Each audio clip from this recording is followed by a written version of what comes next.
자, 시편 144편 전체 주제와 내용은 따라서 하십니다. 전쟁 중에 있을 때 전쟁에 관한 내용을 담고 있습니다. 그리고 이제 오늘 소주제가 가르쳐 주소서라고 하는 그런 다윗의 기도입니다. 1절에 보시면 저자는 다윗입니다. 가로 열고 보면 이제 다윗의 시라고 저자를 기록하고 있습니다. 다윗이 저자라는 부분에 대해서는 이견이 없습니다. 그런데 배경에는 이제 다소 두 가지 이견이 있습니다. 본 시를 기록한 배경, 모든 말씀에는 그 배경이 있습니다. 그래서 우리가 배경을 잘 알면 이런 상황 속에서 또 이런 목적과 근거를 가지고 말씀이 이렇게 우리에게 주어졌다는 것을 우리가 더 알게 되는데요. 자, 큰 배경은 전쟁 중에 있을 때입니다. 근데 이제 언제 전쟁이냐? 그러니까 다윗이 골리앗과의 전쟁했을 때, 그러니까 이제 블레셋이 이스라엘의 전쟁을 걸어왔습니다. 그래서 앞에 골리앗을 앞장 세우고 이제 전쟁을 걸어왔을 때, 그래서 그 전쟁이 임할 때, 그 전쟁 중에 출정할 때 이미 전쟁이 일어났고 이 전쟁은 어떤 식으로든 이겨야 됩니다. 왜? 지면 나만 죽는 게 아니라 가족들도 그렇고 동족이 다 죽는 거기 때문에, 그래서 이 전쟁에서는 반드시 이겨야 됩니다. 그런 배경 속에서 이제 다윗이 하나님 앞에 올려드린 그 기도이기도 하고요. 두 번째는 암몬과 아람의 연합군이 쳐들어왔습니다. 그래서 그 전쟁 중에 출정할 때 이제 하나님 앞에 올려드린 기도라고 이제 배경을 두고 있습니다. 자, 두 배경 중에 어느 것이 정확한지는 알 수가 없지만 제가 늘 이야기하지만 정 궁금하면 나중에 천국 가서 물어보세요. 그러나 공통점이 있습니다. 따라서 하십니다. 전쟁 중에 있을 때, 오늘 이제 본시는 그 배경이 전쟁에 근거하는데요. 자, 1절에 보시면, 자, 이제 후렴절에 보면, 자, 뭐 하게 하시는도다, 전쟁하게 하시는도다라고 그랬습니다. 문법적으로 보면 이게 수동태입니다. 그러니까 다윗이 먼저 전쟁을 건 게 아니라 어쩔 수 없이 전쟁을 하게 되는 그런 이 수동적인 전쟁인데요. 이런 전쟁 우리가 방어용 디펜스 월이라고 이야기를 하죠.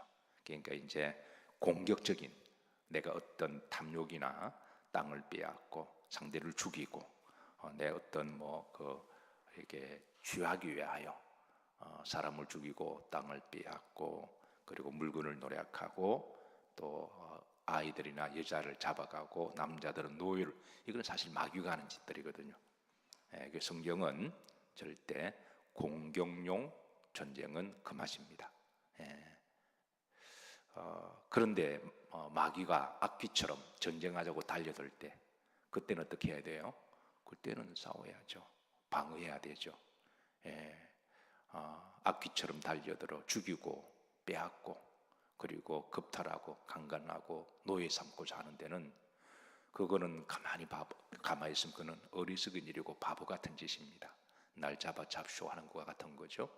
그래서 이제 그런 경우는, 왜냐하면 타락한 인간의 그 원죄의 심성 속에는 마귀의 기질이 있어서 죽이고 멸망시키고 지옥 보내는 게 저들의 목적이기 때문에, 이런 마귀의 영에 이용당하고 미혹당하는 자들은 이제 그게 국가 이름으로 포장을 하든 아니면 이제 어떤 전쟁의 명분을 아무리 내걸어도 그런 마귀 짓이거든요. 그래서 그렇게 악귀처럼 죽이려고 달려들 때는, 그럴 때는 당하고 있을 수가 없잖아요. 그럴 때는 이제 어쩔 수 없이 이제 방어용 전쟁으로 할 수밖에 없는데, 오늘 이제 본문의 배경이 그렇습니다. 블레셋이 먼저 쳐들어왔고 암몬과 이제 연합군들을 형성해 쳐들어왔을 때, 이제는 이제 다윗이 이제 하나님 앞에 기도합니다. 그래서 전쟁을 할 수밖에 없는, 전쟁을 할 수밖에 없는 그런 상황 속에서 하나님 앞에 기도하는데요. 잘 아시다시피 지금 중동 지역에서 이제 또 이스라엘과 또 주변의 나라들과 전쟁이 일어나고 있습니다. 하마스가 쌓아 올린 1년 전쯤이죠. 이제 그 로켓이 그냥 불발탄으로 끝나기를 바랬지만 그들은 그 로켓뿐만 아니라 국경을 넘어서 그래서 무사별로 그냥 뭐 난사를 하고 공원에 놀고 있는 그런 사람들 무차별로 그냥 기관총으로 난사를 하고 오토바이를 타고 다니면서 사람들을 납치해가고 인질로 잡아가고 그런 일을 당한 이스라엘 쪽에서는 이제 국민을 보호하기 위해서 어쩔 수 없이 이 전쟁을 할 수밖에 없는 이제 그런 1년 전의 사건입니다. 마찬가지로 지금 다윗도 적들로부터 기습을 당해서 저들이 전쟁을 걸어왔을 때 이제 다윗은 비장한 각오로 이 전쟁을 이제 임하게 되는 거죠. 자, 이제 다윗은 이 전쟁의 출정식에서 그가 하나님께 기도한 내용이 있습니다. 첫 번째가 따라서 하십니다. 가르쳐 주소서. 중반절에 보십시다. 자, 이렇게 가르쳐 주소서. 전쟁하게 하시도다. 이게 두 번 나옵니다. 하나님이 나를 가르쳐 주소서. 이 전쟁에서 어떻게 싸워야 할지. 그냥 무작정 그냥 객기만 가지고 나간 게 아닙니다. 용기만 있다고 해서, 우리가 아무리 의욕 있고 용기 있다고 해서 서울에서 부산까지, 서울에서 광주까지 뛰어갈 수 없잖아요. 그냥 뭐 차 타고 가면 되고 비행기 타고 가면 돼요. 그래서 그 비행기 타고 차 타고 가서 그 힘을 가지고 그쪽 일 보면 되는 거지. 그냥 막 의욕 있다고 뛰어가서 가서 아무것도 하지 못하는 거죠. 전쟁에 그냥 무작정 그냥 이렇게 달려드는 그런 객기죠. 목소리나 크게 하고. 근데 다윗은 그러지 않았습니다. 먼저 하나님 앞에 하나님 가르쳐 주소서. 이걸 우리 전쟁 중에 전략과 전술이라고 이야기합니다. 전쟁할 때 전략과 전술은 매우 중요합니다. 적은 수를 가지고도, 적은 군사를 가지고도, 또 적은 무기를 가져가도 전략과 전술을 잘 사용하면 그 전쟁은 거의 이깁니다. 중요한 것은 전쟁을 할 때 전략과 전술을 잘 짜서 싸우는 것도 따라서 합시다. 믿음이고 지혜입니다. 그러니까 하나님 앞에 기도하는 것은 믿음이고, 그 기도만 하고 아무런 준비 없이 그냥 막 달려나가는 그거는 객기입니다.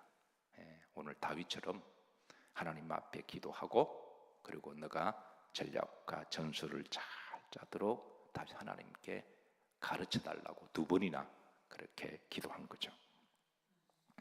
만약에 전쟁은 여호와께 속하는 것이라고 하면서, 그러니까 이건 맞는 말입니다. 그런데 싸우는 기술과 방법도 연구도 노력도 하지 아니하고 무작정 나가서 싸우면 그것은 믿음이 좋은 게 아니라 어리석은 일이고 바보 같은 일입니다. 사실 중동 지역에 일어나는 전쟁을 크게 보면 이제 이스라엘과 하마스와의 전쟁이 아니라 그 뒤에는 헤즈볼라도 있고, 그 뒤에는 후티 반군도 있고, 그 뒤에는 이란도 있고, 사실 이스라엘과 이슬람 전체와의 사실은 전쟁입니다. 이것은 사실 예고된 전쟁이기도 하고요. 숫자나 나라 크기에 비하면 이스라엘은 주변 이슬람 전체 그 군인들을 상대하고 이길 수가 없습니다. 그럼에도 불구하고 그 크기가 엄청나고 인구도 많고 그런 이슬람이 이스라엘 앞에서는 쩔쩔매는 이유는, 이스라엘은 오랫동안 전쟁을 준비하고 치밀하게 전략과 전술을 그렇게 연구를 했습니다. 그런데 주변 이슬람 국가들은 이제 겉으로만 보면 큰 소리는 막 의욕이 넘쳐요. 뭐 바퀴벌레인지 몰라도 맨날 검은 두건을 쓰고, 아니 정당하다 뭐 왜 두건을 써요? 그냥 목소리는 크게 하고 칼 들고 두드러서 뭐 어린아이나 잡아서 겁박이나 하고 비겁하게. 그거는 사람이 할 짓이 아니거든요. 정당한 이유가 있으면 국가 대 국가로 서로 도의하고, 그리고 서로 협상하고 이런 식으로 문제를 풀어나가야지. 오토바이나 타고 다니고 사람들을 납치를 하고 테러를 하고 큰 소리 나면 막 외치고 겉으로는 대단한 것 같은데 막상 전쟁을 열고 보니까 완전히 허당들이었습니다. 전혀 준비가 안 되었어요. 전혀 전략도 없고 전술도 없고 그냥 몇 명이 몰려다니면서 큰 소리나 치고 막 나는 위대하다고 뭐 외치기만 하고, 그 완전히 허당들이었어요. 그런데 이에 비해서 이스라엘은 모사들을 통하여 철저하게 정보를 다 수집하고 최첨단의 무기를 다 도입하고 그리고 훈련하고 그리고 공격하기 언제든지 공격할 저들을 알고 있었으니까 이슬람의 습성상 반드시 공격할 걸 알고 있었죠. 그걸 모르고 산다고 하는 거는 그거는 정말 무책임한 거고 그런 바보 같은 짓이잖아요. 국가를 운영하는 지도자라면 아니 그 정도는 예상을 해야지. 그래서 이스라엘은 철저하게 준비했습니다. 그리고 이제 막상 전쟁이 터졌을 때 지금 보니까 뭐 꼼짝을 못하는 거예요. 아니 나라라고 하는 저 레바논이 비행기 공군기 한 대 없이 어떻게 전쟁을 한다고? 전쟁하면 공군기 가서 그냥 다 폭격하면 그 숙대받대는데 아니 나라라고 하는 나라가 그 국가의 세금을 받아서 백성들을 지키는 그런 기본적인 무기 정도는 다 구비를 해야 되잖아요. 근데 지네끼리 다 부정과 불법으로 다 헤쳐먹고 나라를 지키는 아니 공군기 한 대 없이 무슨 전쟁을 한다고 그동안 검은 두건 쓰고 돌아다녔나요? 그건 완전히 객기 허당이죠. 그러니까 이스라엘이 공군기 가지고 가서 그냥 막 폭격해도 이거는 꼼짝없이 당하는 거예요. 그래서 이스라엘이 이제 하나님 앞에 이스라엘의 전쟁은 지금까지 이 원칙은 고수하고 있다 그래요. 우리가 먼저 공격 안 한다. 성경 말씀 우리는 방어용 전쟁이다. 이스라엘이 먼저 공격한 적은 한 번도 없습니다. 공격하면 방어용으로 해서 이제 그렇게 하는 거죠. 자, 다윗이 골리앗과 싸울 때 그냥 나가지 않았습니다. 다윗에게는 이제 두 가지 전략과 점수를 주는데요. 첫 번째는 하나님께 기도입니다. 하나님께 다윗은 두 가지 무기가 있어요. 첫 번째는 하나님이라고 하는 강력한 무기입니다. 이 하나님을 이제 움직이시기 위해서는 기도가 필요한 것이죠. 그리고 두 번째 무기는 바로 물맷돌입니다. 물맷돌이라고 하는 무기를 가지고 있었습니다. 다윗의 물맷돌은 당시 최고의 최강이었습니다. 이스라엘의 그 당시 고대 근동에는 양을 지키기 위해서 목동들이 이제 자기만의 무기를 가지고 있었는데요. 그래서 때로는 그 막대기이기도 하고요. 때로는 이제 많이 쓰는 게 물맷돌이었거든요. 왜냐하면 험악한 짐승이나 싸나운 이렇게 늑대나 사자들이 오면 막대기 가지고 싸울 수 없거든요. 그런데 물맷돌을 가지고. 근데 이 물맷돌이 생각보다 아주 파워풀합니다. 이렇게 돌려서 이렇게 던지면요, 그게 웬만한 두꺼운 나무는 다 파괴시켜버리고 새도 그냥 구멍을 낼 정도라고 그래요. 그러니까 우리가 생각하는 뭐 돌 던지는 정도가 아니라 이렇게 감아서 이렇게 치면 뭐 웬만한 그냥 두꺼운 판자는 그냥 다 파괴시킬 살상용 무기인데요. 근데 이것도 이제 목동들이 얼마나 연습하느냐에 따라서 이게 실력이 달라지는 거예요. 막대기도 양을 치면서 그냥 그냥 대충 놀기나 놀고 그냥 잠이나 자고 이렇게 하면 실력이 떨어질 수밖에 없죠. 근데 다윗은 하나님이 일상에 시간을 주셨을 때 시간 날 때마다 열심히 연습했죠. 어떻게 할 수 있냐면 여러분 골리앗이 중무장이었는데 무장을 딱 피하고 요게 정수를 요는 무장 하나 할 수가 없잖아요. 그거를 그냥 목적을 놓고 던질 정도면 그 백발 백중이라고 하는 거거든요. 그 정도로 그는 일상의 삶 가운데 하나님이 시간 주셨을 때 그 시간 속에 열심히 누가 보든 안 보든 열심히 연습했다는 거예요. 그래서 이 두 가지를 가지고 나가는데요. 그래서 우선 45절을 보면 첫 번째입니다. 이제 골리앗 앞에 나갈 때 그는 이렇게 나갑니다. 나는 이스라엘 군대의 하나님 이름으로 내게 나가노니 그랬습니다. 나는 하나님 이름으로 나간다. 그냥 무작정 그냥 객기 가지고 나간 게 아닙니다. 하나님 이름으로 나간다. 그 다음 48절에 보면 이제 후림절에 보면 블레셋 사람을 빨리 달리며 그러니까 손살같이 달리며 뭐 달리는 중에도 그냥 눈 감고도 던져서 맞출 수 있는 실력이면 이미 다 검증된 거잖아요. 다윗이 그동안 양치면서 그냥 눈 감고도 던져보고 뒤에서도 던져보고 그냥 뭐 점프하면서도 던져보고 뭐 얼마나 많이 연습했을까요? 그러니까 자신이 있었던 거예요. 그래서 빨리 달리며 물매를 넣어서 공중에 그냥 제비치게 하면서 그냥 던져서, 그거는 우연일치가 아니라 평소에 연습된 대로 그냥 그렇게 한 거예요. 그래서 그거로 그냥 그 머리를 박살을 내버려요. 그냥 이기는 게 아니었습니다. 다윗이 골리앗을 그냥 이긴 게 아니었어요. 다윗에게는 두 가지 무기가 있었습니다. 첫 번째는 누구라고요? 하나님. 하나님을 움직이기 위해서는 기도가 필요한 거죠. 두 번째는 이제 물매라고 하는 그런 기술이 있었던 거죠. 그래서 이런 이제 싸움에 이길 줄 알았던 다윗은 전쟁 출정식에서 하나님 앞에 기도합니다. 하나님, 나에게 전략과 전술을 가르쳐 주소서. 그리고 기도하고 평소에 전략과 전술을 잘 짜놓는 거예요. 무기도 구입하고 사용하는 법도 알고, 그리고 훈련도 하고, 그렇게 준비된 상태에서 전쟁을 하게 하므로 다윗은 전쟁의 사람이거든요. 다윗은 자신을 끌어서 나는 전쟁의 사람이라 손에 피를 많이 묻혀선적 하나님의 성전을, 평화의 도성 예루살렘 성전을 나는 건축하기에 적합하지 않다라고 하는 하나님의 음성도 들었고, 근데 이제 다윗은 전쟁의 사람이어서 전쟁할 때마다 그는 거의 다 이겼습니다. 그냥 이긴 게 아니죠. 바로 이제 기도가 있었고, 그리고 실력이 있었다는 거예요. 자, 두 번째입니다. 하나님에 대한 신뢰와 신앙이 이어집니다. 그러면서 다윗의 또 기도는 다시 이어집니다. 자, 하나님은 어떤 하나님이냐? 이 용어를 보면 다 전쟁 용어예요. 이게 막 섞여 있습니다.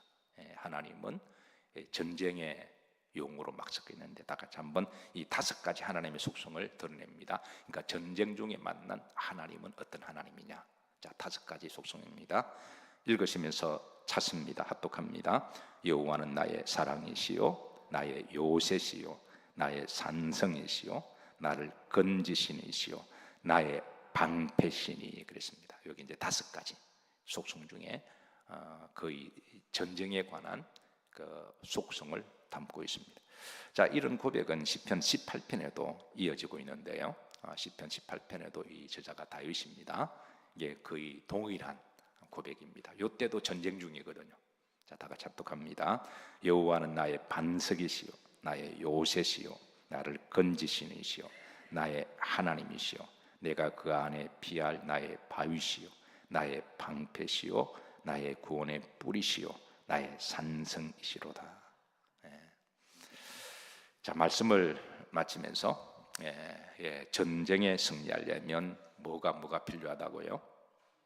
기도가 필요하고, 두 번째는 뭐가 필요하다고요? 전략과 전술이 필요합니다. 자, 우리가 흔히 사는 게 전쟁이라고 이야기하죠. 사업을 하는 사람은 돈을 버는 법을 알아야 돼요. 경제가 어떻게 돌아가고 돈의 구조가 어떻게 돌아가는지를 자기가 사업하는 그 구조를 알아야 되죠.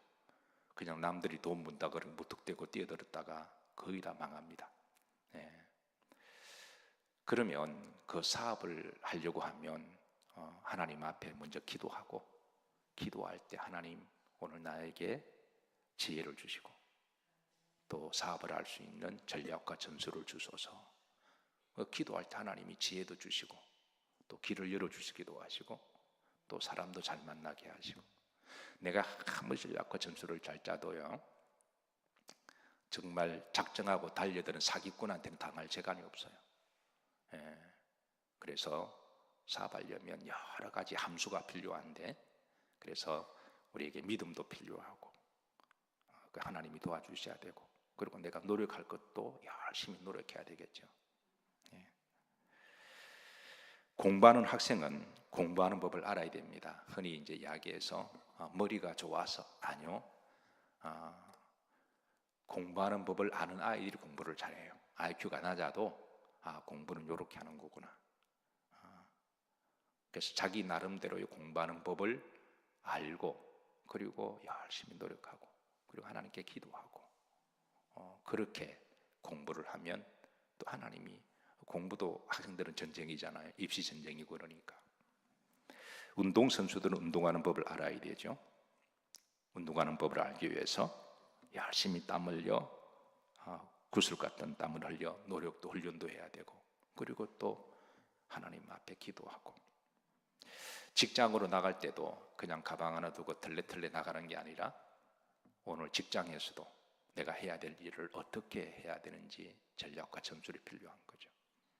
그리고 하나님 앞에 기도하는 거예요. 하나님, 내가 직장 동료들에게 인정받게 하시고 나에게 아이디어를 주시고 열심히 노력하게 하시고, 그렇게 하고 또 하나님 앞에 기도하고, 그러면 하나님이 내 직장이 내 일터인데 하나님이 자로 재워준 기업인데 그곳을 하나님이 복되게 하시고 점점 더 인정받게 하시고 프로모션도 받게 하시고, 그리고 또 월급도 더 많이 받게 하시고, 무작정 그냥 가방 하나 들고 도장이나 찍고 오늘 8시간 때우자, 그렇게 해서는 사실은 남들보다 앞서갈 수가 없는 거죠. 우리 그리스도인들은 자신의 분야에서 뭘 하든 그 분야에서 잘할 수 있는 전략과 전술을 배워야 하고 또 이를 위해서 기도해야 됩니다. 성경은 우리들의 삶 전체가 영적 전쟁이라고 이야기하고 있습니다. 우리들에게는 더 근원적인 전쟁이 있는데요, 이제 육적인 전쟁도 있지만 사실은 근원적으로 더 중요한 것은 영적인 전쟁이죠. 에베소 6장에 보면 우리들의 싸움과 전쟁은 헬과 육에 속한 것이다가 아니요 하늘의 공중의 권세 잡은 자와 악한 영들에 대한 싸움이다. 성경은 우리에게 미리 알려줍니다. 마귀가 그냥 있지 않고 때가 되면 반드시 공격할 거예요. 그래서 이 마귀와 영적 전쟁에서 평상시는 그냥 가만히 지켜보는 것 같다가 어느 순간에 결정적인 순간에 마귀가 역사를 할 때가 있습니다. 그때 지면 다 끝나는 거예요. 아무리 한때 예수님을 잘 믿어도 그때 지면 그냥 다 끝나는 거거든요. 그럴 때를 미리 대비하는 게 바로 그리스도인들의 지혜고 전략과 전술이 필요한 거죠. 그래서 평상시에 기도로 우리가 이렇게 잘 영역을 쌓아두고, 그리고 영적인 싸움도 우리가 알아서 어떻게 영적으로 싸워나가야 되고 그리고 승리하는지, 이것도 자기만의 비법을 가지고 있어야 우리가 한평생 나그네 정을 마치고 하나님 나라 가기 전까지 마귀가 끝까지 역사할 거라 그랬잖아요. 그래서 그럴 때 승리하고, 그래서 우리는 이제 영원한 본향으로 들어갈 수가 있는데요, 어쨌든 여러분 사는 게 전쟁입니다. 어떤 영역이든 간에 오늘 다윗처럼 이제 하나님 앞에 늘 기도로 준비하시고, 그리고 하나님 앞에 전략과 전술을 가르쳐 달라고 그렇게 하셔서, 그래서 기도 가운데 또 열심히 노력하는 가운데 또 아이디어도 많이 얻으시고, 그래서 영적으로 힘을 잘 기르셔서 승리하시기를 주의 이름으로 축복합니다.